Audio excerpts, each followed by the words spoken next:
My wife, Michelle, asked me to make one of these pin cups for her. This is the one she bought.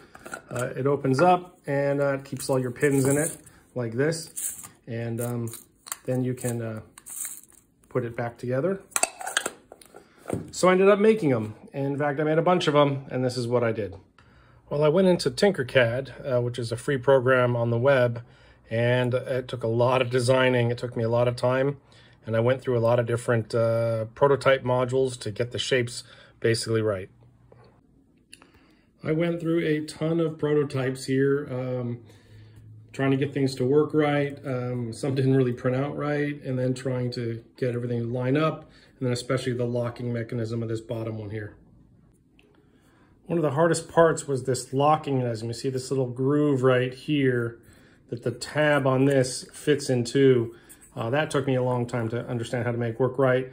And then the lid is a screw top. So making the screw top work right and be able to print was also a bit of a pain in the ass.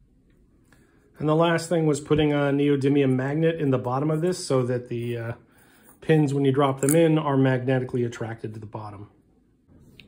Well, once I got printing, I started using rainbow filament. These are the ones Michelle likes. These rainbow filament ones are kind of nice. But I also did some in solid. I accidentally made 2 of these solid pink.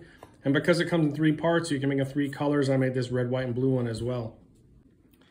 If you want to print these yourself, it's not too hard. I've made all these files for these things available on Thingiverse. You'll just need to remember that when you print this bottom section here, you'll need to use supports for that. And then the magnet I use is a 3mm by 20mm neodymium magnet. Easy to find on Amazon or any place like that. So good luck to you, and I hope you enjoyed this.